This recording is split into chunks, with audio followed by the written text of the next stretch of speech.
muy buenas a todos de nuevo. Como ocurrió en el mes anterior, en marzo, tenemos que volver otra vez en Vanguardia, Escuela de Formación Marxista-Leninista, la organización que en Argentina está llevando a cabo estos talleres de formación marxista-leninista a través de Internet, además de su sede física aquí en la capital federal de Buenos Aires, Argentina. Como decía, tenemos que volver a hacer una sesión grabada debido a la extensión de la cuarentena obligatoria que el gobierno argentino ha impuesto debido a la pandemia global del coronavirus. El mes de marzo tuvimos que hacer una sesión grabada en diferido y en este caso, en este mes de abril, tenemos que continuar con una sesión grabada. No queda más remedio, son causas de fuerza mayor ajenas a nuestra voluntad, pero queremos continuar con los talleres y seguir organizando y seguir realizando la formación que se había acordado en un primer momento ya el año pasado en los cursos de formación. Para el que no lo sepa, Vanguardia Escuela de Formación Marxista-Leninista empezó a organizar estos talleres de formación el año pasado, cerca del mes de junio de 2019, y es un tipo de formación muy básica en lo que es el materialismo histórico y el marxismo-leninismo en general.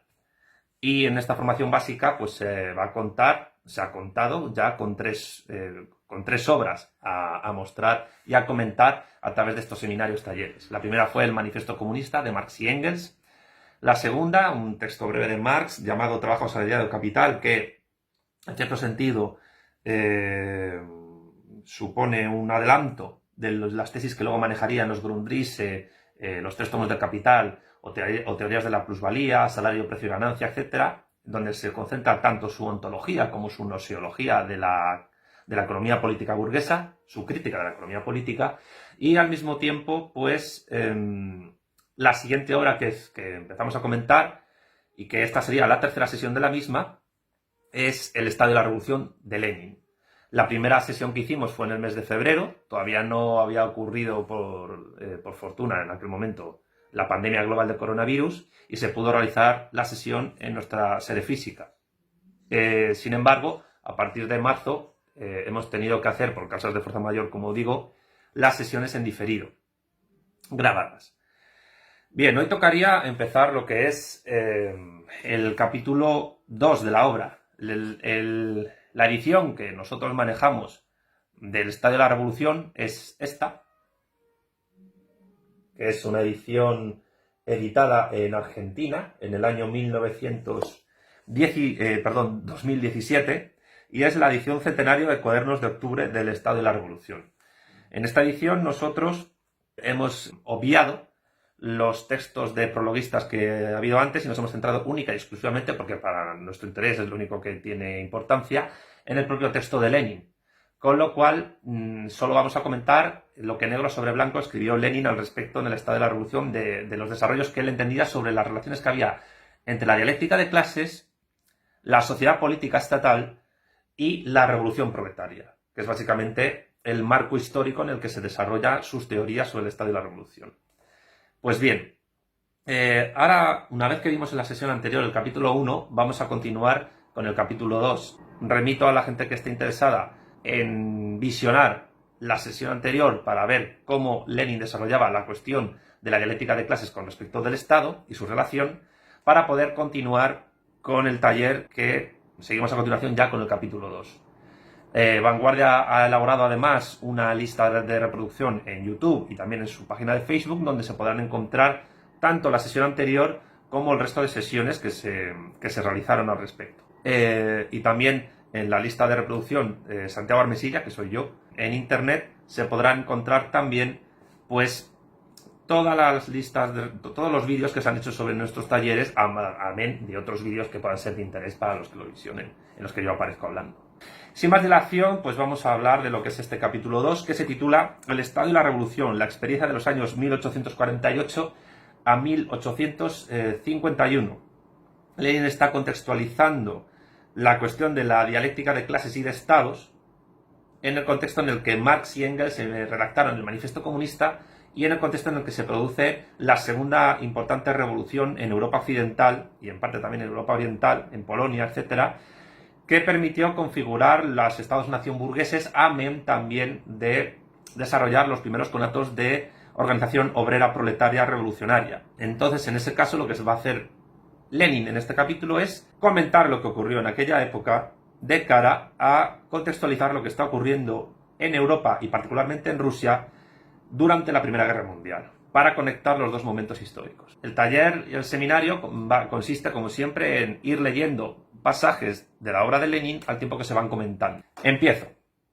En vísperas de la Revolución, Lenin dice a continuación lo siguiente: las primeras obras del marxismo maduro, Miseria de la filosofía y el Manifiesto comunista, datan precisamente de la víspera de la Revolución de 1848. Esta circunstancia hace que en estas obras se contenga, hasta cierto punto, además de una exposición de los fundamentos generales del marxismo, el reflejo de la situación revolucionaria concreta de aquella época. Por eso será quizás más conveniente examinar lo que los autores de esas obras dicen acerca del Estado, inmediatamente antes, y luego examinar las conclusiones sacadas por ellos de la experiencia de los años 1848-1851.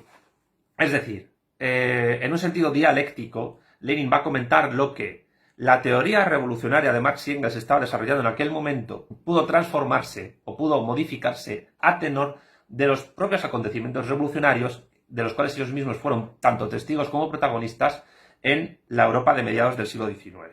Lenin cita ahora mismo a Marx. En el transcurso del desarrollo, la clase obrera, escribe Marx en Miseria de la filosofía, sustituirá la antigua sociedad burguesa por una asociación que excluya a las clases y su antagonismo, y no existirá ya un poder político propiamente dicho, pues el poder político es precisamente la expresión oficial del antagonismo de clase dentro de la sociedad burguesa.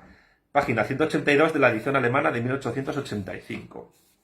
Es interesante, continúa Lenin, confrontar con esta exposición general de la idea de la desaparición del Estado después de la supresión de las clases, la exposición que contiene el Manifiesto Comunista escrito por Marx y Engels algunos meses después, a saber, en noviembre de 1847. Y vamos a conectar esta cita con el taller anterior. Al esbozar las fases más generales del desarrollo del proletariado, está Lenin citando el Manifiesto Comunista, hemos seguido la guerra civil más o menos latente que existe en el seno de la sociedad vigente, hasta el momento en que se transforma en una revolución abierta y el proletariado, derrocando por la violencia a la burguesía, instaura su dominación. Ya dejamos dicho que el primer paso de la revolución obrera será la transformación, literalmente elevación, del proletariado en clase dominante, la conquista de la democracia, que en otro pasaje del Manifiesto Comunista, tanto Marx como Engels describen este proceso como la elevación del proletariado a la condición de clase nacional. Es decir, la conquista de la democracia burguesa es la instauración de la dictadura del proletariado. ¿Qué es la dictadura del proletariado? La conversión de la clase obrera productora de plusvalor, y por tanto de valor económico, en la clase hegemónica dentro de la nación política burguesa.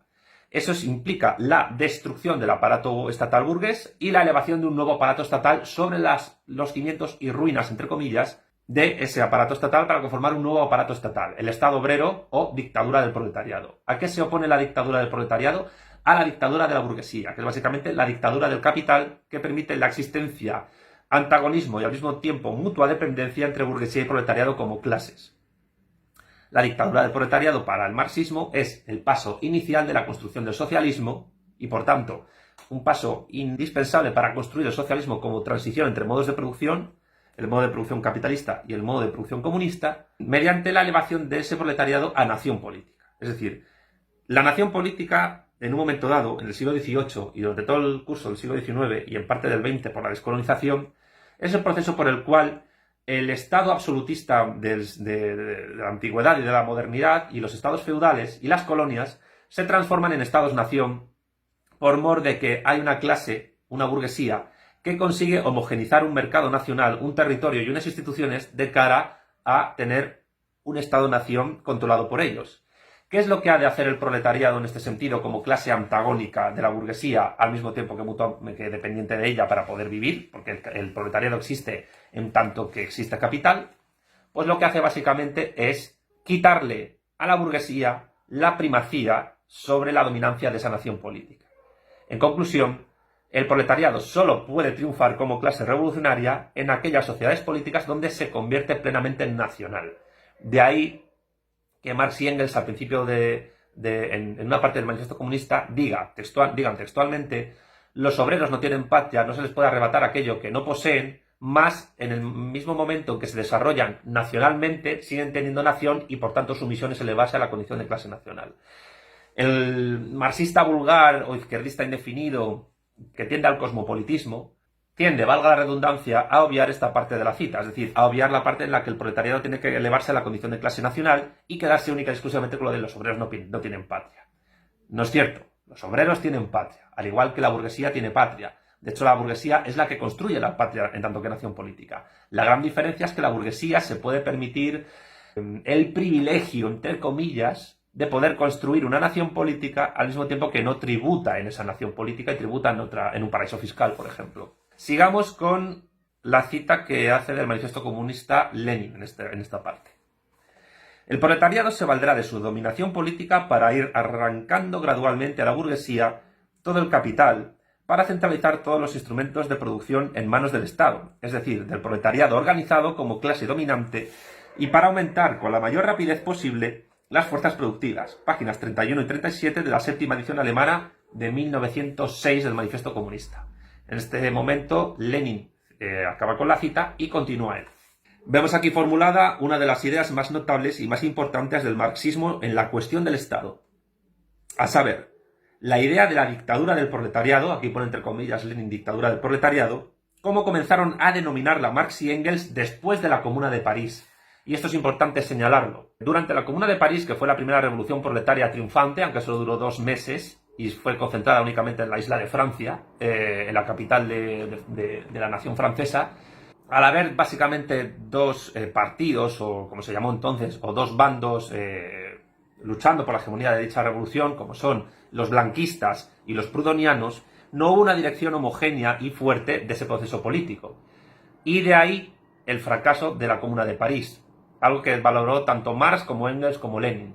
La conclusión a la que llegó Marx, y que expresó en su célebre texto publicado póstumamente, La crítica del programa de Gotha, que fue un texto que realizó Marx como crítica a la conformación del Partido Socialdemócrata Alemán, siguiendo preceptos lasallianos y por tanto no marxistas, es que para evitar ese tipo de derrotas como ocurrió con la Comuna de París, el proletariado tiene que ejercer una férrea dictadura, un férreo poder político, estatal, contra la burguesía para poder triunfar y evitar que ésta pueda recuperar su poder.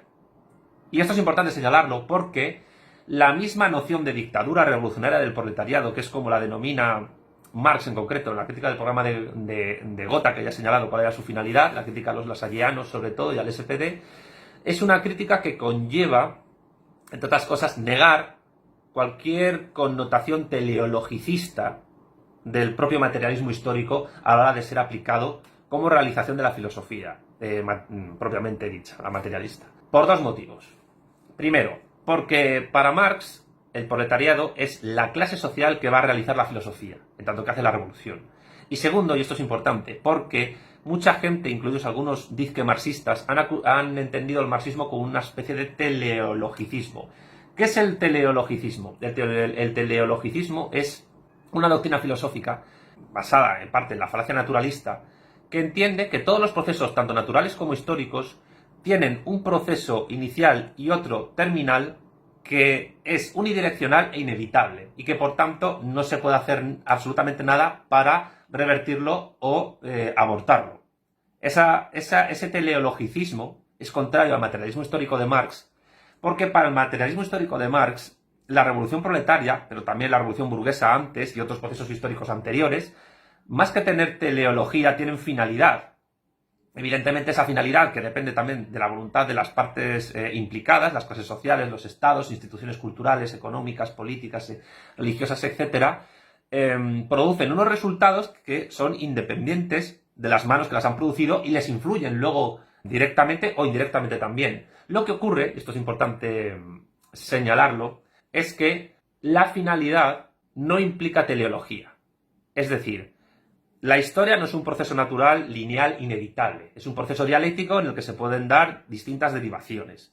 Y por tanto, la implantación de una dictadura del proletariado que sea una construcción política que permita una construcción económica que haga irreversible dicho proceso para no volver a una situación anterior, en este caso la capitalista, o anteriores incluso, niega la propia idea de teleología en el marxismo y entiende el marxismo o la revolución comunista como una finalidad. Es decir, es un medio para conseguir un fin, un medio que puede salir bien o no puede salir, pero que no es inevitable per se.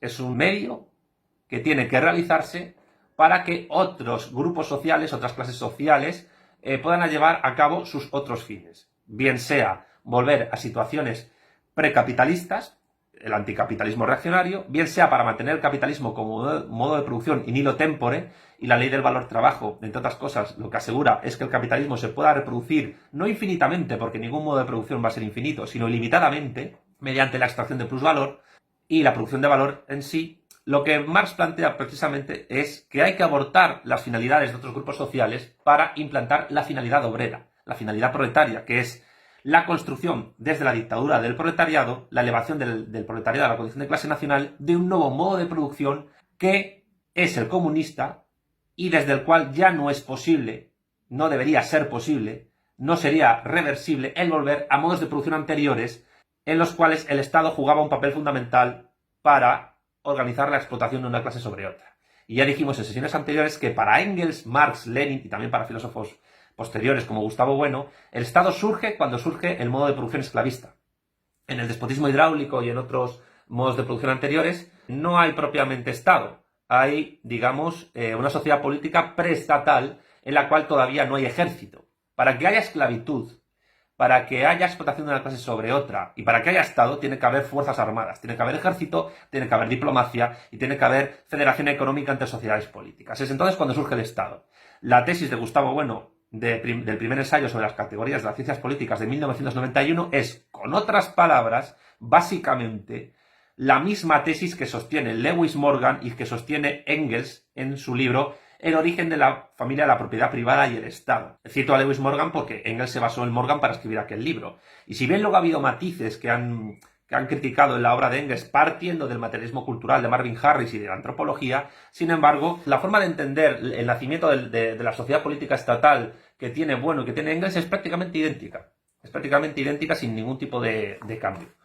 Solo cambia la nomenclatura y quizás la forma en que se va extendiendo histórica y geográficamente el Estado como sociedad política. Pero tanto Bueno como Engels contemplan la posibilidad de una sociedad política postestatal. Y cuidado, tanto el marxismo como el materialismo filosófico contemplan la posibilidad de sociedades postestatales que no sean ni socialistas ni comunistas. Y ahí es donde entra la idea de dictadura revolucionaria del proletariado, precisamente como negación de la teleología que se le ha atribuido al marxismo por parte de muchas personas. El marxismo no es una teleología, no es un historicismo, como decía Karl Popper. El marxismo es una doctrina filosófica racional que se basa en lo empírico, en lo material, en lo científico, para desarrollar la realización política de la filosofía a través de la dictadura revolucionaria del proletariado. Es decir, es una doctrina de la realidad, por la realidad y para la realidad, para su transformación.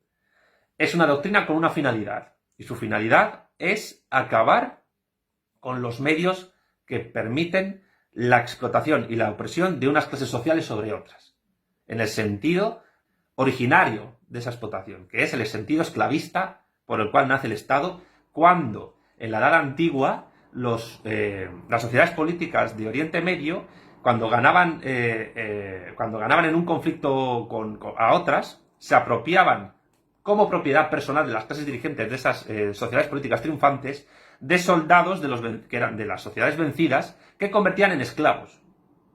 El Estado, la sociedad política estatal, nace con la esclavitud.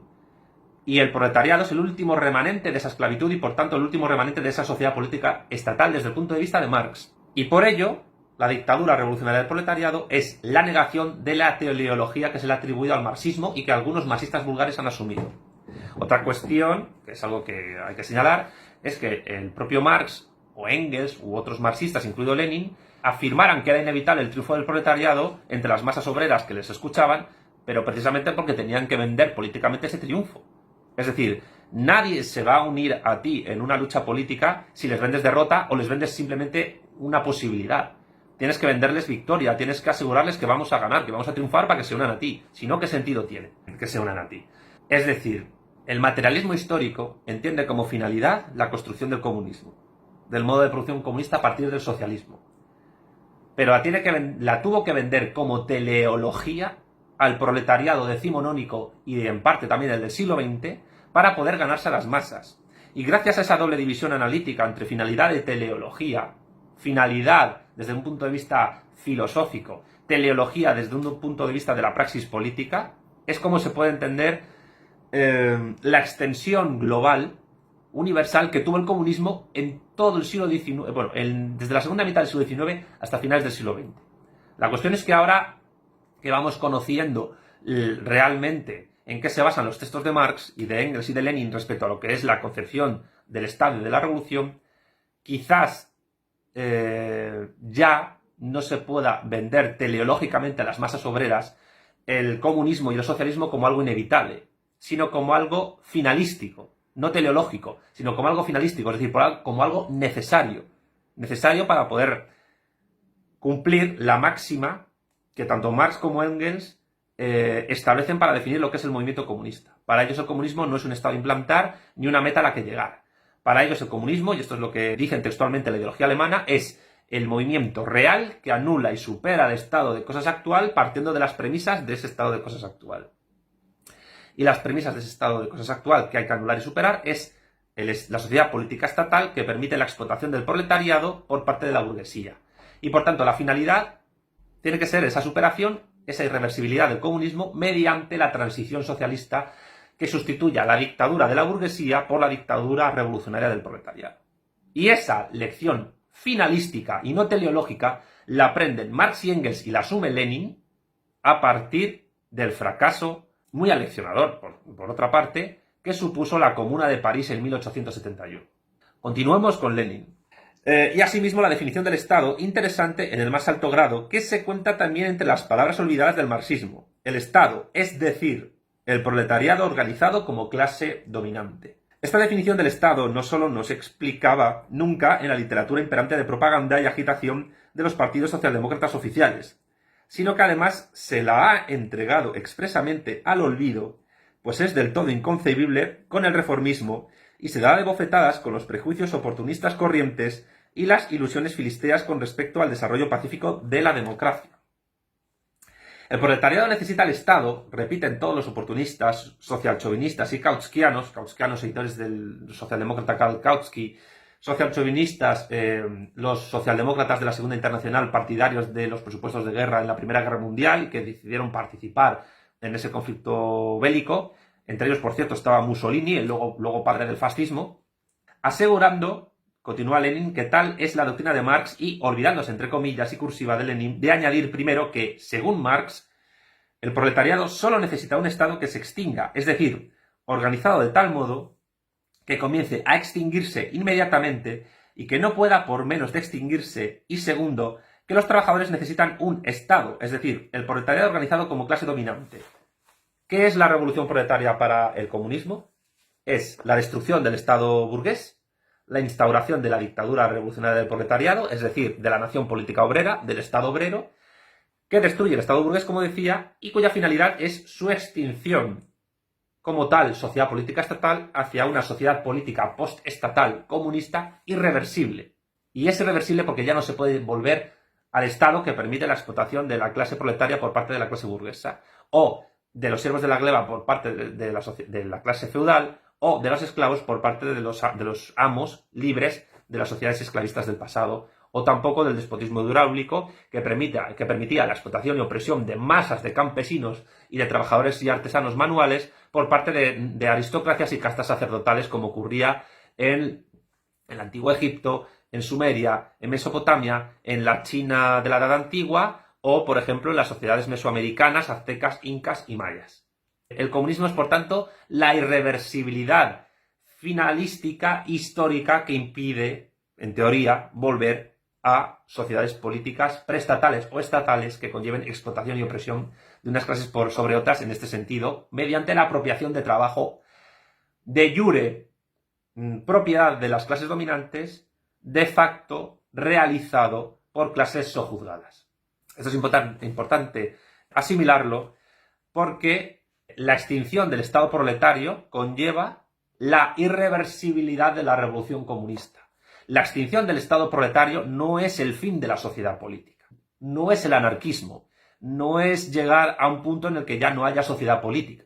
Es decir, en la sociedad política comunista, postestatal, en la cual seguramente el Estado forme parte formal de una unidad política mayor, geopolítica o exopolítica, dejo a cada uno que busque lo que se entiende por exopolítica aquí, es un pequeño guiño que hago a los iniciados en el taller, decía, la sociedad política comunista será una sociedad política donde siga existiendo administración pública, donde siga existiendo burocracia, donde seguirán existiendo delitos y tendrá que haber penas, tendrá que haber prisiones, cárceles, por lo tanto habrá policía y seguramente también seguirá habiendo de alguna manera ejército y seguirá habiendo pues políticos organizando todo eso. ¿Qué significa eso? Significa que 3000 años, que se dice pronto, de historia del Estado no se borran de un plumazo si se llega al modo de producción comunista, sino que los restos que queden de la sociedad política estatal seguirán ejercitándose de otra manera, no sabemos cómo todavía, y quizás los vivos no lleguemos a saberlo dentro de bastante tiempo, organizados de otra manera la sociedad política postestatal. De hecho, y yo siempre insisto en ello, en la crítica del programa de Gotha, Marx afirma que lo que quede del Estado en la sociedad política comunista no se podrá saber más que científicamente. ¿Qué significa saberlo científicamente? Significa única y exclusivamente saberlo cuando se llegue. Es decir, cuando se esté allí. Ahora no se puede describir. Por eso Marx siempre fue muy prudente a la hora de tratar de definir cómo sería una sociedad política comunista. Pero sí que dio algunas pinceladas. Remito a los interesados a que se lean la crítica del programa de Gotha para saber cuáles eran esas pinceladas que Marx anotó.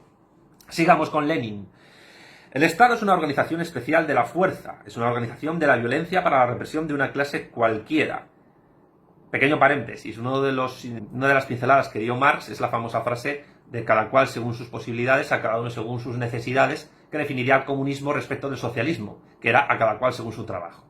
Cierro el paréntesis y continúo con Lenin. ¿Qué clase es la que el proletariado tiene que reprimir? Es decir, en el Estado proletario, en la dictadura revolucionaria del proletariado, ¿sobre qué clase se ejerce la dictadura? Porque la dictadura de la burguesía, que es el modo de producción capitalista, es una dictadura, aunque pueda tener formas democráticas, que se ejerce sobre una clase determinada, la proletaria, la productora de valor y por tanto de plusvalor. ¿Qué ocurre en la dictadura revolucionaria del proletariado? Lo que ocurre es justo al revés, la pirámide se invierte. Es el proletariado el que ejerce la dictadura sobre la burguesía. Por lo tanto, todavía en la transición socialista seguirá habiendo dialéctica de clases entre burguesía y proletariado, amén de haber otras clases implicadas, y por tanto seguirá habiendo conflictos, aunque la burguesía será la clase dominada. Continúa Lenin. Solo es naturalmente la clase explotadora, es decir, la burguesía, lo que he dicho yo. Los trabajadores solo necesitan el Estado para aplastar la resistencia de los explotadores. Y este aplastamiento solo puede llevarlo a la práctica el proletariado como la única clase consecuentemente revolucionaria, como la única clase capaz de unir a todos los trabajadores y explotados en la lucha contra la burguesía por la completa eliminación de esta. Y de ahí la extinción del Estado. La extinción del Estado, ¿qué conlleva? La llegada a una sociedad política postestatal, comunista, con un modo de producción distinto, en la cual ya no haya ni burguesía ni proletariado.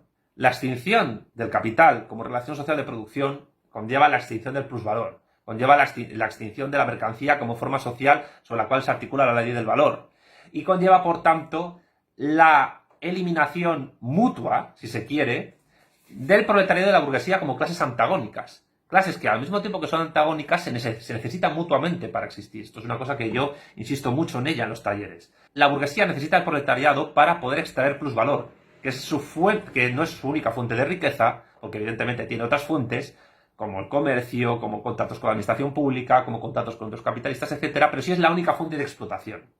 El proletariado necesita la burguesía porque es, por ahora en el capitalismo, la única clase que le puede permitir trabajar. Es decir, cuando los liberales dicen que son los empresarios los que generan la riqueza y no los obreros, lo que hay que contestarles es cuidado. El burgués, el capitalista, genera solo riqueza en el momento que es capaz de generar plusvalor, es decir, en el momento que es capaz de generar capital. Cuando una persona comienza un negocio y comienza una empresa, todavía no es capitalista hasta que no es capaz de generar más valor económico que aquel que ha necesitado para invertir en su negocio. Esto lo explica Marx precisamente en trabajo, asalariado y capital. Remito a los talleres anteriores para tratar de entender esta cuestión. Y es cierto que el burgués genera trabajo y genera riqueza en el momento en que empieza a generar plusvalor. Pero ese plusvalor, ¿quién lo genera?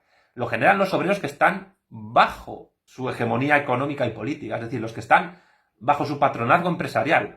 Es decir, los obreros generan plusvalor cuando el capitalista es capaz de pagarles un salario que es suficiente e incluso menor que los beneficios que le genera el trabajo ajeno. Trabajo ajeno porque es realizado por los obreros, aunque los beneficios son propios del burgués. Engels siempre insistía en que la gran característica del capitalismo es que el trabajo es social, pero los beneficios no lo son. O lo son indirectamente a través de la redistribución de la riqueza que puede hacer el Estado. Estado manejado normalmente en el capitalismo por la burguesía en consonancia con otras clases sociales. La aristocracia del salario obrera, la nobleza aburguesada o proletarizada debido a las revoluciones burguesas anteriores, o incluso la administración pública, es decir, los funcionarios. Pues bien, la extinción, como decía, de ambas clases será el signo que nos pueda permitir afirmar que hemos llegado al modo de producción comunista. Ahí se plantearía una pregunta: ¿qué clases sociales habría en el modo de producción comunista? Pues yo solo puedo responder, porque no soy adivino ni soy profeta, con la frase que ya empleó Marx en la crítica del programa de Gotha. Eso solo se puede saber científicamente, es decir, cuando se llegue. Bien, después de haber hecho esta puntualización, voy a continuar leyendo lo que Lenin dice. Los trabajadores solo necesitan el Estado para aplastar la resistencia de los explotadores. Y este aplastamiento solo puede llevarlo a la práctica el proletariado, como la única clase consecuentemente revolucionaria, como la única clase capaz de unir a todos los trabajadores y explotados en la lucha contra la burguesía por la completa eliminación de esta. Vuelvo a releer la misma parte del párrafo porque creo que es fundamental. La eliminación de la burguesía conlleva al mismo tiempo el, entre comillas, autoaniquilamiento del proletariado como clase. Es decir, hagamos un símil un poco polémico si se quiere. La destrucción de la burguesía como clase social implica finalísticamente el suicidio del proletariado como clase. Es decir, la clase obrera, el proletariado, tiene como fin, no teleológico como fin, su propia desaparición. Y para que el proletariado deje de existir como clase, tiene que dejar de existir como clase la burguesía. El comunismo es únicamente eso. Es la destrucción de dos clases antagónicas que se necesitan mutuamente mediante la destrucción de la relación capital-trabajo asalariado, producción de valor y plusvalor. Por eso la ley del valor es una configuración tecnológica, no una verdad científica como pueda ser la ley de la gravedad, y tiene un principio y un fin. Ese principio es los comienzos del capitalismo como relación social, no como de modo de producción hegemónico que se desarrolla en la Baja Edad Media en Europa occidental y central, cerca del siglo XII y siglo XIII, que llega a su punto de inflexión con la revolución industrial del siglo XVIII y las revoluciones burguesas, que permiten instaurar el modo de producción capitalista como hegemónico frente a la transición mercantilista anterior, que nace con la acumulación originaria y que tiene en la imprenta el Renacimiento y el descubrimiento de América y la circunnavegación de la Tierra como sus puntos históricos de inflexión importantes. Durante todo el siglo XIX, el Imperio Británico es el que impulsa ese modo de producción capitalista que se vuelve hegemónico, que luego es perfeccionado por el todavía hegemónico Imperio estadounidense, heredero del británico al mismo tiempo que rival de aquel. Esto es importante para entender que las transiciones entre modos de producción se producen a través de la dialéctica de clases, de estados y de imperios, y que no es imposible impulsar un nuevo modo de producción hegemónico si no es a través de una acción de un estado poderoso, en este caso de un imperio, que un imperio no es solo un estado, sino que es una organización, entre comillas, postestatal. Pero bueno, eso quizás lo vayamos viendo a medida que vayamos avanzando en los talleres, tanto de este capítulo como de otros. Sigamos con lo que dice Lenin. Es decir, perdón por la interrupción, el modo de producción comunista no llegará si no es a través de la acción revolucionaria de sociedades políticas de gran poder geopolítico, demográfico, económico y militar. Tipo la Unión Soviética o tipo la República Popular China o similares a esos niveles. Bien, vamos a continuar con el taller porque es importante ver cómo desarrolla Lenin esta idea. Bien, las clases explotadoras necesitan la dominación política para mantener la explotación, es decir, el interés egoísta de una minoría insignificante contra la mayoría inmensa del pueblo. Aquí entiende Lenin pueblo por proletariado y por clases oprimidas. No lo entiende como populus romano, lo entiende como plebe. Por eso Lenin fue un tribuno de la plebe. Las clases explotadas necesitan la dominación política para destruir completamente toda explotación. Es decir, el interés de la mayoría inmensa del pueblo contra la minoría insignificante de los esclavistas modernos. Es decir, los terratenientes y capitalistas. Vemos cómo Lenin conecta esclavitud, surgimiento del Estado, con revolución proletaria, fin de la sociedad política estatal y advenimiento, construcción consciente, estructural, de una sociedad política nueva, postestatal, en la cual el proletariado es la clase que la ha construido y que durante esa construcción se muere, desaparece, se autoinmola. Los demócratas pequeño-burgueses, estos pseudo-socialistas que han sustituido la lucha de clases por sueños sobre la armonía de las clases, se han imaginado la transformación socialista también de un modo soñador, no como el derrocamiento de la dominación de la clase explotadora, sino como la sumisión pacífica de la minoría a la mayoría, que habrá adquirido conciencia de sumisión. Esta utopía pequeño-burguesa, que va inseparablemente unida al reconocimiento de un Estado situado por encima de las clases, ha conducido en la práctica a la traición contra los intereses de las clases trabajadoras, como lo ha demostrado, por ejemplo, la historia de las revoluciones francesas de 1848 y 1871. Me he referido a la revolución tanto francesa como alemana, como polaca de 1848, y la de 1871 se refiere a la ya mencionada Comuna de París. Continúa Lenin, como lo ha demostrado la experiencia de la participación socialista, entre comillas, en ministerios burgueses en Inglaterra, Francia, Italia y otros países a fines del siglo XIX y comienzos del XX. Marx luchó durante toda su vida contra este socialismo pequeño burgués que hoy vuelve a renacer en Rusia en los partidos socialrevolucionario y menchevique. Marx desarrolló consecuentemente la doctrina de la lucha de clases hasta llegar a establecer la doctrina sobre el poder político, sobre el Estado. ¿Por qué dice esto Lenin? Porque la doctrina de la lucha de clases conlleva lucha entre estados. No se puede entender la lucha de clases sin la lucha entre estados. Y no se puede entender la lucha de estados sin la lucha de clases. Porque la dialéctica de clases y de estados, que bueno, mencionó en el año 2000, no es más que la lucha de clases de Marx, de siempre, pero con otra terminología. Continúa Lenin. Y esto en muchas obras se verá tanto de Marx como de Lenin como de otros autores. Pero bueno, sigamos con Lenin. El derrocamiento de la dominación de la burguesía solo puede llevarlo a cabo el proletariado, como clase especial cuyas condiciones económicas de existencia le preparan para ese derrocamiento y le dan la posibilidad y la fuerza de efectuarlo. Mientras la burguesía desune y dispersa a los campesinos y a todas las capas pequeño-burguesas, cohesiona, une y organiza al proletariado, por lo menos en aquel momento. Ahora la burguesía ha conseguido dividir al proletariado como clase. Hay clases de trabajadores asalariados, algunos producen plusvalor, otros simplemente lo distribuyen, y eso no deja de ser importante porque una cosa que pasa mucho en España, las dos patronales, COE y CEPIME, siendo COE la patronal de la gran burguesía y la CEPIME de la pequeña y mediana burguesía, están bastante más unidas que los sindicatos de clase, que en este caso siempre están subordinados al diálogo social que implementa el régimen del 78 y que obliga a UGT y a comisiones obreras a tratar de simplemente medrar en un diálogo social que beneficia a la burguesía, en muchos casos. No en todos, también es cierto. Y esto es un pequeño apunte crítico sobre la relación sindical en España, porque comisiones obreras, para poder existir, que es el sindicato tradicionalmente relacionado con el Partido Comunista de España, ha tenido que tragar con una relación de colaboración con el sindicato del partido que más ha impulsado el capitalismo en España en el último tercio del siglo XX y hasta ahora, que es el PSOE, Partido Socialista Obrero Español, y su sindicato, la Unión General de Trabajadores, UGT.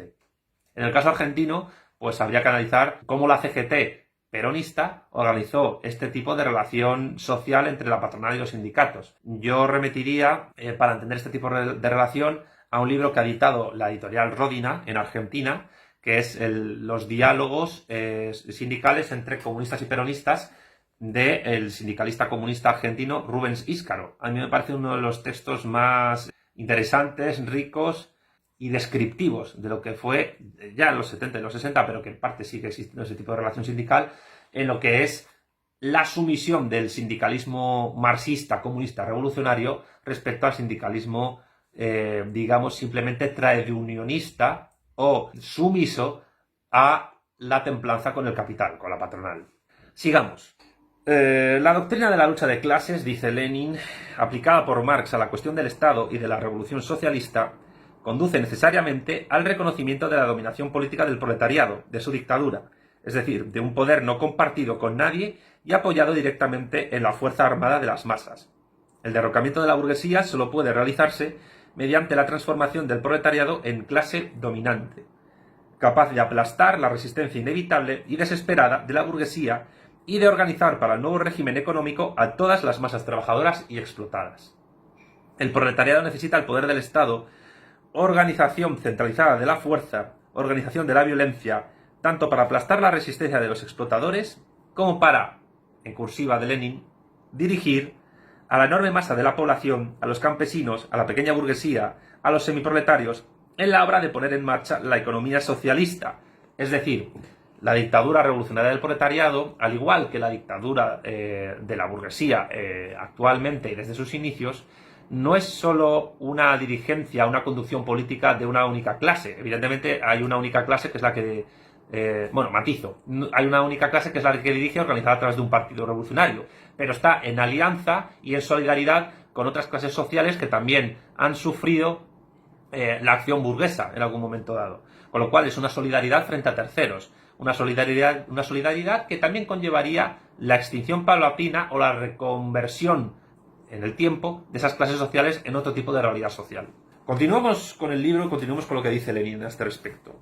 Educando al Partido Obrero, el marxismo educa a la vanguardia del proletariado, vanguardia capaz de tomar el poder y de conducir a todo el pueblo, una frase que gusta mucho en Argentina, conducir a todo el pueblo al socialismo, conducir a todo el pueblo en cursiva, de dirigir y organizar el nuevo régimen, de ser el maestro, el dirigente, el jefe de todos los trabajadores y explotados en la obra de construir su propia vida social sin burguesía y contra la burguesía. Es decir, el partido de vanguardia de la clase proletaria es el conductor político de la transición del capitalismo al comunismo mediante el socialismo. Una transición que tiene que llegar a un punto finalístico irreversible, en el cual esta conducción se acaba en el momento en que el proletariado se acaba como clase, desaparece. Desapareciendo con también la burguesía y las otras clases que están en pugna, porque no solo hay dos clases en la sociedad política estatal capitalista.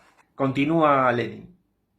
Por el contrario, el oportunismo hoy imperante educa en sus partidos obreros a los representantes de los obreros mejor pagados, que están apartados de las masas y se, entre comillas, arreglan pasablemente bajo el capitalismo, vendiendo por un plato de lentejas su derecho de primogenitura, es decir, renunciando al papel de jefes revolucionarios del pueblo contra la burguesía. El Partido Revolucionario de Vanguardia ejercería una especie de papel de rey filósofo, aristocrático, platónico. Esto es un apunte que siempre hago para que se vea la conexión que hay entre el marxismo y Platón.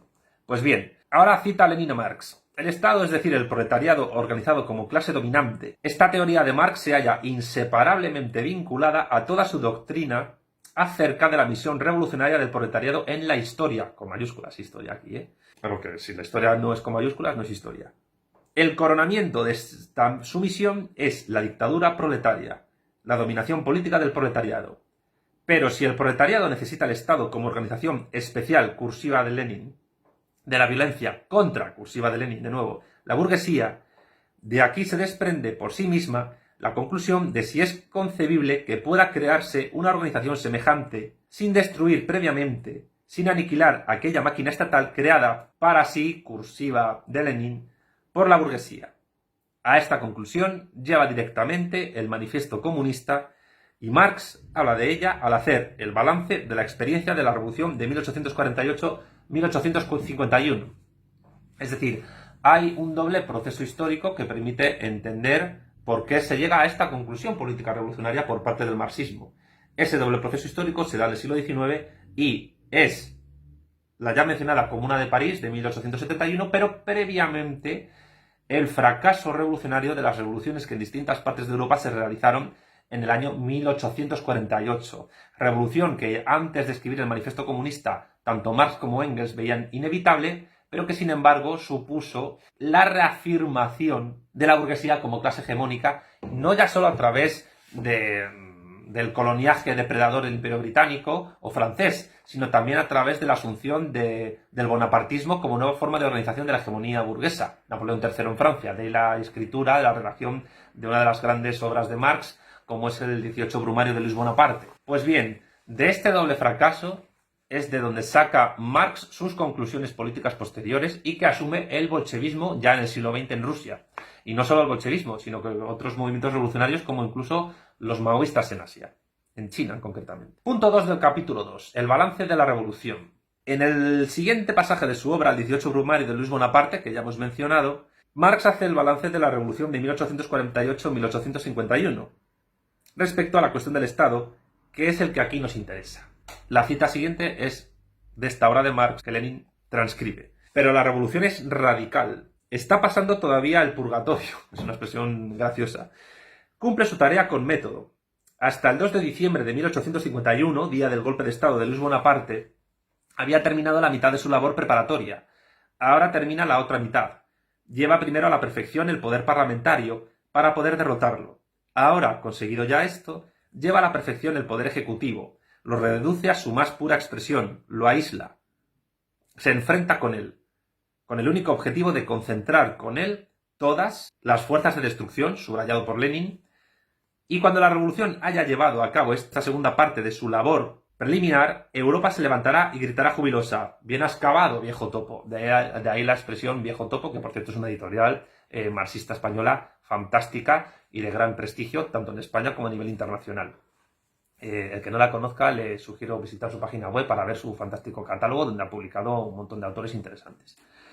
Este poder ejecutivo, con su inmensa organización burocrática y militar, con su compleja y artificiosa maquinaria de Estado, un ejército de funcionarios que suma 500.000 de hombres, junto a un ejército de otro 500.000 de hombres, este espantoso organismo parasitario que se ciñe como una red al cuerpo de la sociedad francesa y le tapona todos los poros, surgió en la época de la monarquía absoluta, de la decadencia del régimen feudal, que dicho organismo contribuyó a acelerar. La primera revolución francesa desarrolló la centralización, pero al mismo tiempo amplió el volumen, las atribuciones y el número de servidores del poder del gobierno. Napoleón perfeccionó esta máquina del Estado. La monarquía legítima y la monarquía de Julio no añadieron nada más que una mayor división del trabajo, en el sentido capitalista, evidentemente, no en un sentido precapitalista, ni socialista, ni comunista. Finalmente, la república parlamentaria, y hay que decir una cosa, para Marx el trabajo es básicamente la producción de plusvalor, es decir, trabajo asalariado, si no, no es trabajo. Continúa Marx. En su lucha contra la revolución, se vio obligada a fortalecer, junto con las medidas represivas, los medios y la centralización del poder del gobierno. Todas las revoluciones perfeccionaban esta máquina en vez de destrozarla, subrayado de Lenin. Los partidos que luchaban alternativamente por la dominación consideraban la toma de posesión de este inmenso edificio del Estado como el botín principal del vencedor. El 18 Brumario de Luis Bonaparte, páginas 98-99, cuarta edición de Hamburgo, año 1907. Fin de la cita, continúa Lenin. En este notable pasaje, el marxismo avanza un trecho enorme en comparación con el manifiesto comunista.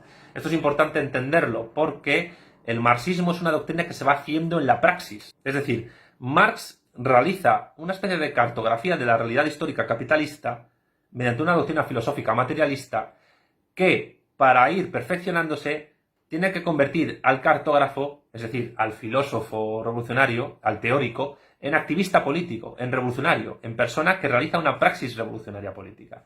Y evidentemente esa praxis revolucionaria política implica, en un momento dado, remodelar la cartografía.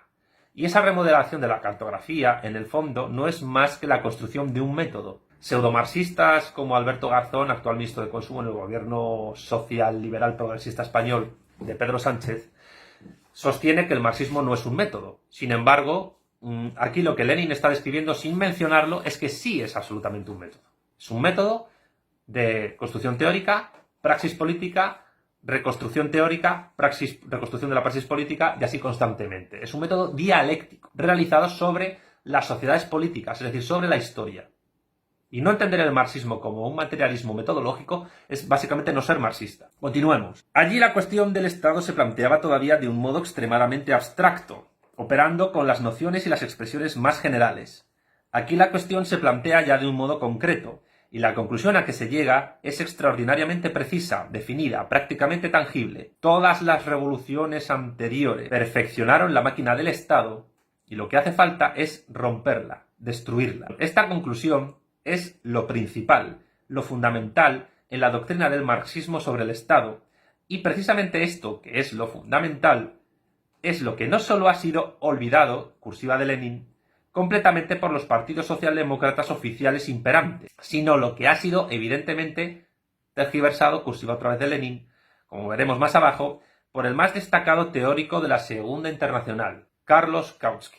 En el Manifiesto Comunista se resumen los resultados generales de la historia, que nos obligan a ver en el Estado un órgano de dominación de clase, y nos llevan a la conclusión necesaria de que el proletariado no puede derrocar a la burguesía si no empieza por conquistar el poder político, si no logra la dominación política, si no transforma el Estado en el proletariado organizado como clase dominante, y de que este Estado proletario comienza a extinguirse inmediatamente después de su triunfo. Contradicciones de clase, en el sentido capitalista, ni precapitalista, estatal, el Estado es innecesario e imposible. Habiendo, eso sí, insisto siempre, una nueva sociedad política de tipo post-estatal, donde queden remanentes del Estado en un sentido formal, pero seguramente no esencial. Y por tanto no existencial. O existiendo remanentes del Estado organizados de otra manera, que no podemos saber hasta que no se llegue, si se llega. Insisto, porque el marxismo, su concepción de la historia no es teleológica, es finalística. Pero aquí no se plantea la cuestión de cómo deberá realizarse, desde el punto de vista del desarrollo histórico, esta sustitución del Estado burgués por el Estado proletario. Esta cuestión es precisamente la que Marx plantea y resuelve en 1852. Fiel a su filosofía del materialismo dialéctico, Marx toma como base la experiencia histórica de los grandes años de la Revolución de 1848 a 1851. Aquí, como siempre, la doctrina de Marx es un, cursiva de Lenin, resumen de la experiencia, iluminado por una profunda concepción filosófica del mundo y por un rico conocimiento de la historia. Bien, continúa Lenin. La cuestión del Estado se plantea de un modo concreto. ¿Cómo ha surgido históricamente el Estado burgués, la máquina del Estado que necesita para su dominación la burguesía? ¿Cuáles han sido sus cambios? ¿Cuál su evolución en el transcurso de las revoluciones burguesas y ante las acciones independientes de las clases oprimidas? ¿Cuáles son las tareas del proletariado en lo tocante a esta máquina del Estado? El poder estatal centralizado, característico de la sociedad burguesa, surgió en la época de la caída del absolutismo. Ya hemos comentado esto en esta sesión y en anteriores. Dos son las instituciones más características de esta máquina del Estado: la burocracia y el ejército permanente. Ejército que surge en el momento en que surge la esclavitud, como ya dije en la Edad Antigua. La capa cortical, según Bueno, es poder militar, poder federativo, comercial y poder diplomático. Relaciones internacionales, que se llaman ahora, ¿no? No había naciones en la antigüedad, pero existía la diplomacia. Embajada, algo, pues, una suerte como de cónsules, embajadores, algo así. Bien, no se llamaban embajadores exactamente. En las obras de Marx y Engels se habla reiteradas veces de los miles de hilos que vinculan a estas instituciones precisamente con la burguesía. Por eso decía, las embajadas son un fenómeno institucional típicamente burgués. Los cónsules existían previamente a la Edad Antigua y a la Edad Media. La experiencia de todo obrero revela estos vínculos de un modo extraordinariamente evidente y sugeridor.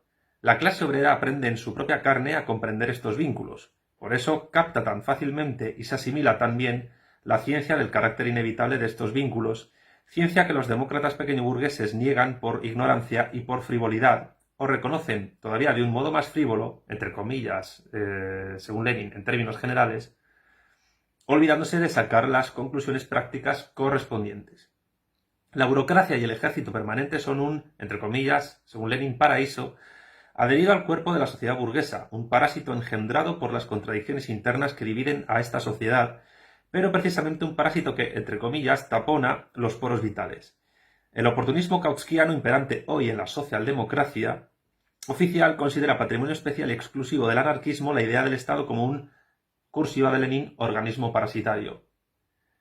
Se comprende que esta tergiversación del marxismo sea extraordinariamente ventajosa para esos filisteos que han llevado el socialismo a la ignominia inaudita de justificar y embellecer la guerra imperialista mediante la aplicación a esta del concepto de la, entre comillas, defensa de la patria, pero es, a pesar de todo, una tergiversación indiscutible. A través de todas las revoluciones burguesas vividas en gran número por Europa desde los tiempos de la caída del feudalismo, este aparato burocrático y militar va desarrollándose, perfeccionándose y afianzándose. En particular, es precisamente la pequeña burguesía la que se pasa al lado de la gran burguesía y se somete a ella, en una medida considerable por medio de este aparato, que suministra a las capas altas de los campesinos, pequeños artesanos, comerciantes, etc., puestecitos relativamente cómodos, tranquilos y honorables que colocan a sus poseedores, en cursiva, por encima del pueblo. Cursiva de Lenin, por supuesto. Fijaos en lo ocurrido en Rusia en el medio año transcurrido desde el 27 de febrero de 1917. Los cargos burocráticos que antes se adjudicaban preferentemente a los miembros de las centurias negras se han convertido en botín de cadetes, mencheviques y socialrevolucionarios. Los cadetes son otro grupo socialista de la época. En el fondo no se pensaba en ninguna reforma seria, esforzándose por aplazarlas hasta la Asamblea Constituyente, el proceso constituyente que se puso tan de moda con el 15M en España y que recordaba al marxismo autonomista de Toni Negri, Michael Hart, etc., y los marxistas autonomistas italianos y los operativistas. Y aplazando poco a poco la Asamblea Constituyente hasta el final de la guerra. Recuerdo que Tomás García, de la Fundación Gustavo Bueno, decía que había que haber seguido con la guerra siguiendo las indicaciones de Bukharin, pues para poder, no sé, liberar Europa al estilo bonapartista. Pero evidentemente, gracias a que Lenin paró la guerra, aunque luego se perdió territorio, pero luego se recuperó al ganar los bolcheviques la guerra civil rusa, pues es lo que permitió precisamente que hubiese revolución. Si hubiera continuado la guerra, yo me aventuraría a afirmar que la suerte de Lenin hubiera sido parecida a la de Kerensky, quizás. ¿Quién sabe? Pero para el reparto del botín, para la ocupación de los puestecitos de ministros, subsecretarios, gobernadores, generales, etcétera, etcétera, no se dio largas ni se esperó a ninguna asamblea constituyente. El juego en torno a combinaciones para formar gobierno no era, en el fondo, más que la expresión de este reparto y reajuste del, entre comillas, botín, que se hacía arriba y abajo por todo el país en toda la administración central y local. El balance, un balance objetivo del medio año que va desde el 27 de febrero al 27 de agosto de 1917, es indiscutible.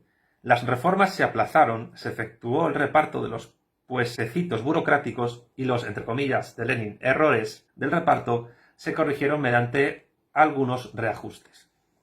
Pero cuanto más se procede a estos, entre comillas, reajustes del aparato burocrático entre los distintos partidos burgueses y pequeño burgueses, entre los cadetes, socialrevolucionarios y mencheviques, que si nos atenemos al ejemplo ruso, con tanta mayor claridad ven las clases oprimidas y a la cabeza de ellas el proletariado, su hostilidad irreconciliable contra toda la sociedad burguesa.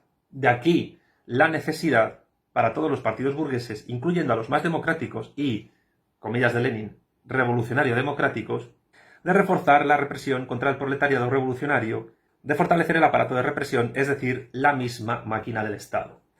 Esta marcha de los acontecimientos obliga a la revolución a concentrar todas las fuerzas de destrucción contra el poder estatal. La obliga a proponerse como objetivo no el perfeccionar la máquina del Estado, sino el destruirla, el aplastarla, aplastar la máquina del Estado burgués, es decir, acabar con la dictadura de la burguesía. No fue la deducción lógica, sino el desarrollo real de los acontecimientos, la experiencia viva de los años 1848-1851, lo que condujo a esta manera de plantear la cuestión. Hasta qué punto se atiene Marx rigurosamente a la base efectiva de la experiencia histórica se ve teniendo en cuenta que en 1852 Marx no plantea todavía el problema concreto de saber con qué se va a sustituir esta máquina del Estado que ha de ser destruida. La experiencia no suministraba todavía entonces los materiales para esta cuestión, que la historia puso al orden del día más tarde, en 1871, año de la Comuna de París. En 1852, con la precisión del observador que investiga la historia natural, solo podía registrarse una cosa, que la revolución proletaria, cursiva de Lenin, había de abordar la tarea de, entre comillas, concentrar todas las fuerzas de destrucción contra el poder estatal burgués, la tarea de, entre comillas, romper la máquina del Estado. Aquí puede surgir esta pregunta. ¿Es justo generalizar la experiencia, las observaciones y las conclusiones de Marx, aplicándolas a zonas más amplias que la historia de Francia en los 3 años que van de 1848 a 1851? Para examinar esta pregunta comenzaremos recordando una observación de Engels y pasaremos luego a los hechos. Cita Lenin a Engels. Francia, escribía Engels en el prólogo a la tercera edición del 18 Brumario, Es el país en el que las luchas históricas de clases se han llevado cada vez a su término decisivo más que ningún otro sitio y donde, por tanto, las formas políticas variables dentro de las que se han movido estas luchas de clases y en las que han encontrado su expresión los resultados de las mismas y en las que se condensan sus resultados, adquieren también los contornos más acusados. Centro del feudalismo en la Edad Media y país modelo de la monarquía unitaria corporativa desde el Renacimiento, Francia pulverizó el feudalismo en la Gran Revolución, se refiere a la Revolución Francesa, e instauró la dominación pura de la burguesía bajo una forma clásica como ningún otro país de Europa. También la lucha del proletariado que se alza contra la burguesía dominante reviste aquí una forma violenta desconocida en otros países. Página 4, edición de 1907. La última observación está anticuada, dice Lenin a continuación, ya que a partir de 1871 se ha operado una interrupción en la lucha revolucionaria del proletariado francés. Si bien esta interrupción, por mucho que dure, no excluye en modo alguno la posibilidad de que en la próxima revolución proletaria Francia se revele como el país clásico de la lucha de clases hasta su final decisivo. Pero echemos una ojeada general a la historia de los países adelantados a fines del siglo XIX y comienzos del siglo XX. Veremos que de un modo más lento y comienzos del XX.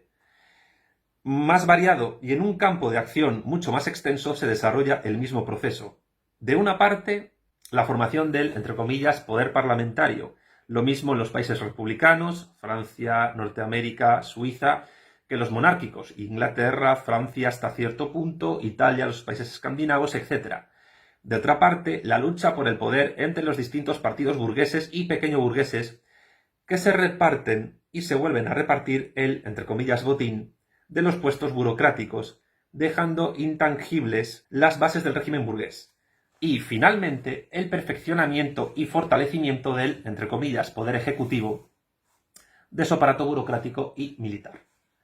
No cabe la menor duda de que estos son los rasgos generales que caracterizan toda la evolución moderna de los estados capitalistas en general. En el transcurso de 3 años, de 1848 a 1851, Francia reveló de una forma rápida, tajante, concentrada, los mismos procesos de desarrollo característicos de todo el mundo capitalista.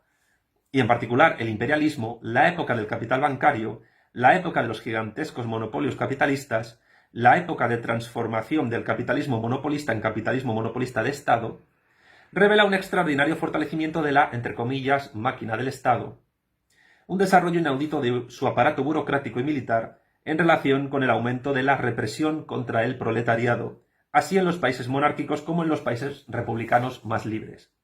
Indudablemente, en la actualidad, la historia del mundo conduce en proporciones incomparablemente más amplias que en 1852 a la, entre comillas, concentración de todas las fuerzas de la revolución proletaria para la, entre comillas, otra vez Lenin, destrucción de la máquina del Estado.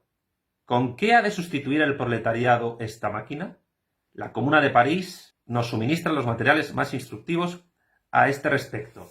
Vemos que está constantemente Lenin dando vueltas sobre el mismo razonamiento. De los errores de 1848 y de 1871, año de la Comuna, a través de los cuales los marxistas de finales del 19 y principios del 20 pueden aprender a realizar mejor su tarea práctica revolucionaria, modificando, por tanto, la cartografía inicial que el marco teórico marxista desarrolla. Por lo tanto, el método marxista es teoría, praxis, teoría, praxis, teoría, praxis. Por eso es un método científico empírico. No estoy diciendo que el marxismo sea una ciencia como la biología o como la astrofísica, pero es un método científico en el cual la teorización y la praxis choca o, digamos, distancia a esta práctica socialista del socialismo utópico o de los socialismos anticapitalistas precapitalistas. Precisamente que Marx y Engels denunciaban en el Manifiesto Comunista, como vimos en sesiones del taller anteriores físicamente en el local de Vanguardia. ¿Cómo planteaba Marx la cuestión en 1852? A continuación, Lenin lo describe de esta manera. En 1907 publicó Mering en la revista Neue Zeit, Tiempos Nuevos, el número 25, volumen 2, página 164, extractos de una carta de Marx a Beidemeyer, del 5 de marzo de 1852. Esta carta contiene, entre otros, el siguiente notable pasaje. Cita Lenin a Marx. Por lo que a mí se refiere, no me cabe ni el mérito de haber descubierto la existencia de las clases en la sociedad moderna, ni el de haber descubierto la lucha entre ellas. Mucho antes que yo, algunos historiadores burgueses habían expuesto el desarrollo histórico de esta lucha de clases y algunos economistas burgueses la anatomía económica de las clases.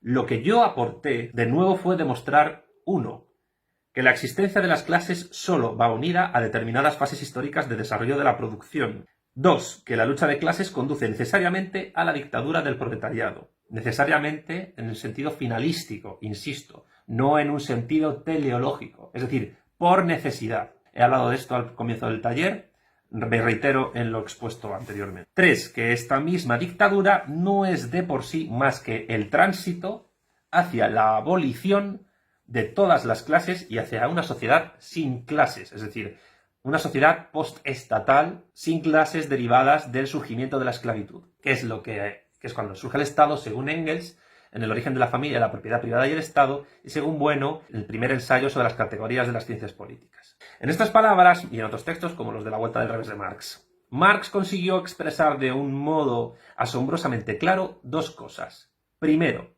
la diferencia fundamental y cardinal entre su doctrina y las doctrinas de los pensadores avanzados y más profundos de la burguesía, y segundo, la esencia de su teoría del Estado. Es decir, el marxismo tiene una teoría del Estado. Cuando ustedes escuchen a alguien, incluso autodenominado marxista, que diga que en realidad el marxismo no tiene una teoría del Estado, está mintiendo o simplemente está actuando de una manera ignorante. Pero su ignorancia no le exculpa y, de hecho, si está mintiendo, está actuando de mala fe. Sigamos. Lo fundamental en la doctrina de Marx es la lucha de clases. Así es que la lucha de clases es también lucha de estados. No se puede entender la una sin la otra. La dialéctica de clases y de estados de Bueno es la lucha de clases de Marx, la misma. Y la dialéctica de clases de estados y de imperios es dialéctica de clases pura y dura. Así se dice y se escribe con mucha frecuencia, pero esto no es exacto. De esta inexactitud se deriva con gran frecuencia la tergiversación oportunista del marxismo, su falseamiento en un sentido aceptable para la burguesía. Insisto, su falseamiento en un sentido aceptable para la burguesía. En efecto, la doctrina de la lucha de clases no fue cursiva de Lenin creada por Marx, sino cursiva de Lenin por la burguesía, antes cursiva de Lenin, insisto en esto, de Marx, y es en términos generales en cursiva de Lenin aceptable para la burguesía. Quien reconoce cursiva de Lenin solamente la lucha de clases no es aún marxista. Esto lo he dicho en otras ediciones del taller muchísimas veces, pero ahora Lenin me lo confirma. No es que me lo confirme a mí, es que yo estoy simplemente repitiendo lo que Lenin dice, que lo está diciendo siguiendo siempre a Marx y a Engels. Puede mantenerse todavía dentro del marco del pensamiento burgués y de la política burguesa. Es decir, repito la frase, quien reconoce solamente la lucha de clases no es aún marxista, puede mantenerse todavía dentro del marco del pensamiento burgués y de la política burguesa. Tercera vez que la repito, quien reconoce solamente, cursiva de Lenin, la lucha de clases no es aún marxista, puede mantenerse todavía dentro del marco del pensamiento burgués y de la política burguesa. Circunscribir el marxismo a la doctrina de la lucha de clases es limitar el marxismo, bastardearlo, reducirlo a algo que la burguesía puede aceptar, es decir, a la socialdemocracia, o incluso al fascismo, o al liberalismo conservador. Cualquier ideología que, aunque quiera armonizarla, reconozca la lucha de clases, pero no derive a lo que a continuación va a decir Lenin, no es en efecto marxista, aunque se defina como tal. Pero sigamos con Lenin. Marxista solo es el que, cursiva suya, hace extensivo el reconocimiento de la lucha de clases al reconocimiento de la, cursiva de Lenin, dictadura del proletariado. Resumen. Admitir la lucha de clases no te hace marxista. Solo eres marxista si aceptas la dictadura del proletariado como forma transitoria de pasar del modo de producción capitalista al comunista para tratar de acabar con la dialéctica de clases derivada del surgimiento del Estado, es decir, del surgimiento de la esclavitud, del cual su último remanente es la existencia del trabajo asalariado, del capital y por tanto de la dialéctica entre burguesía y proletariado. Solo admitiendo la dictadura del proletariado eres marxista. Si no la admites, no lo eres ni lo has sido nunca. Aunque te llames Partido Comunista de España, en el cual yo he militado 4 años. Bien, sigamos. En esto es en lo que estriba la más profunda diferencia entre un marxista y un pequeño o un gran burgués adocenado. En esta piedra de toque es en la que hay que contrastar la comprensión y el reconocimiento, cursiva de Lenin, real del marxismo. Y no tiene nada de sorprendente que cuando la historia de Europa ha colocado, cursiva de Lenin, prácticamente a la clase obrera ante esta cuestión, no solo todos los oportunistas y reformistas, sino también todos los kautskianos, gente que vacila entre el reformismo y el marxismo, como los de la Segunda Internacional y Media, que el PSOE apoyó mezclándose con los austromarxistas después de la Comintern, saliéndose de la Comintern, pero sin ingresar a la Segunda Internacional, a la cual al final sí regresaron en la que hoy se llama Internacional Socialista, que fue la que reformuló el PSOE durante la transición en el Congreso de Suresnes de 1974 con el apoyo de la CIA, de la Fundación Friedrich Ebert alemana, que está muy presente en Argentina, por otra parte, a nivel académico, y por qué no decirlo también, del franquismo. Esa Segunda Internacional y Media es la que representa ese punto intermedio indefinido entre socialdemocracia y comunismo, entre dos izquierdas definidas muy concretas. Sigamos. Hayan resultado ser miserables filisteos y demócratas pequeñoburgueses que niegan, cursiva de Lenin, la dictadura del proletariado. El folleto de Kautsky, La dictadura del proletariado, publicado en agosto de 1918, es decir, mucho después de aparecer la primera edición del presente libro. Este punto hay que decir que es un añadido de Lenin a la segunda edición después de la Revolución de Octubre de 1917 en Rusia. Es un modelo de tergiversación filistea del marxismo, del que, de hecho, cursiva de Lenin, se reniega ignominiosamente, aunque se le acate hipócritamente de palabra. Véase mi folleto, La Revolución Proletaria y el renegado Kautsky, Petrogrado y Moscú, 1918. El oportunismo de nuestros días, personificado por su principal representante, el ex-marxista Carlos Kautsky, cae de lleno dentro de la característica de la posición, cursiva de Lenin, burguesa, que traza Marx y que hemos citado, pues este oportunismo circunscribe el terreno del reconocimiento de la lucha de clases al terreno de las relaciones burguesas. Y dentro de este terreno, dentro de este marco, ningún liberal culto se negaría a reconocer, entre comillas, Lenin, en principio, la lucha de clases. El oportunismo, cursiva de Lenin, no extiende el reconocimiento de la lucha de clases precisamente a lo más fundamental, al periodo de, cursiva de Lenin, transición del capitalismo al comunismo, al periodo de, cursiva a través de Lenin, derrocamiento de la burguesía y de completa, cursiva de Lenin, destrucción de esta. En realidad, este periodo es inevitablemente un periodo de lucha de clases, de un encarnizamiento sin precedentes, como demostró la Guerra Civil Rusa. Y como se demostró después con la dialéctica de clases estados-imperios que derivó prácticamente durante todo el siglo XX, el siglo soviético, que diría el gran marxista académico británico Eric Hobsbawm, magnífico historiador, cuyas obras le recomiendo leer a cualquier marxista y no marxista que se precie. En realidad, este periodo es inevitablemente un periodo de lucha de clases de un encarnizamiento sin precedentes, como he dicho antes, en que ésta reviste formas agudas nunca vistas y, por consiguiente, el estado de este periodo debe ser inevitablemente un estado democrático, cursiva de Lenin, de una manera nueva para los proletarios y los desposeídos en general, y dictatorial, cursiva de Lenin, de una manera nueva contra la burguesía. Atención a lo que está diciendo Lenin. ¿Qué es la dictadura del proletariado? Es una nueva forma de dictadura, pero de la clase obrera contra la clase burguesa, que antes ejercía su dictadura contra la clase proletaria. Y al mismo tiempo es una forma democrática nueva que ejerce su dominio sobre la burguesía que actualmente ejerce su propia forma particular de democracia. Democracia se dice de muchas maneras, al igual que dictadura, al igual que socialismo, al igual que capitalismo. Pero, sin embargo, la forma en que el materialismo histórico define estas categorías histórico-políticas es muy distinta a cómo se definen en otras ideologías, corrientes filosóficas, doctrinas teóricas, etc. Sigamos con Lenin, porque además estamos acabando ya el capítulo 2 y este es el último párrafo. Además, la esencia de la teoría de Marx sobre el Estado solo la ha asimilado quien haya comprendido que la dictadura de una clase es necesaria no solo para toda sociedad de clases en general, sino también para todo el, cursiva de Lenin, periodo histórico que separa al capitalismo de la, entre comillas, de Lenin, sociedad sin clases, del comunismo. Es decir, todo periodo de transición requiere una dictadura de clase, pero al mismo tiempo, cuidado, todo modo de producción tiene a su vez una dictadura de clase. La diferencia entre el modo de producción hipotético comunista que plantea Marx con respecto a otros modos de producción anteriores es que la dictadura del proletariado es única y exclusivamente la que se produce en el periodo de transición socialista. En el comunismo, proletariado y burguesía habrán desaparecido. En el modo de producción capitalista la dictadura es burguesa. Durante el mercantilismo, digamos que había una especie de ten con ten entre la nobleza y la burguesía durante 3 siglos. En el modo de producción feudal eran la nobleza y el clero las que ejercían ese dominio con una pujante burguesía cada vez mayor. En el esclavismo eran los hombres libres, los amos, y los terratenientes. En el despotismo hidráulico eran la casta sacerdotal y la nobleza. Al mismo tiempo, en los periodos de transición, por ejemplo, la antigüedad tardía, que va del esclavismo al feudalismo, se produce una transformación de los amos en señores feudales y de los esclavos en siervos de la gleba mediante la emigración de las polis del Imperio Romano Occidental al campo, que eso es precisamente lo que determina fundamentalmente, históricamente, esa transición. Si alguien está interesado en ver cómo se describe esta transición, y perdón por el autobombo, recomiendo leer mi libro Breve Historia de la Economía, que fue editado el año pasado por la editorial española Nautilus. Se puede, por el tema del confinamiento por cuarentena, pues yo animo a la gente a que lo compre por ebook. Sigamos con Lenin.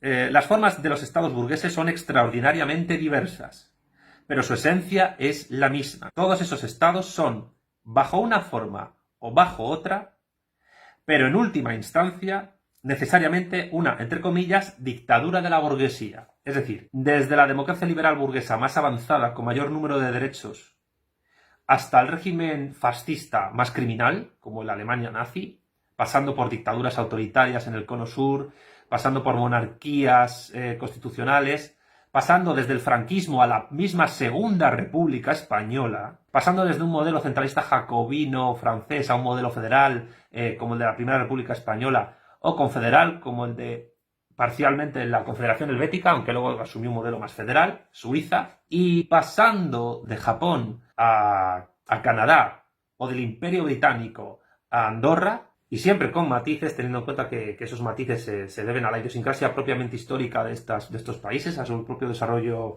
cultural. Todos ellos son dictaduras de la burguesía. Sigue Lenin.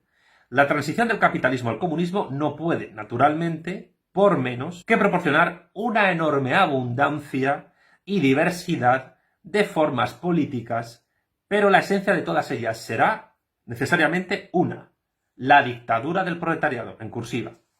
Esta reflexión última de Lenin, para acabar este capítulo 2, es fundamental para la próxima sesión. Es decir, si se llegan a realizar transiciones socialistas, podemos esperar muchos tipos de sistemas políticos, muy variados, algunos incluso ahora mismo inimaginables.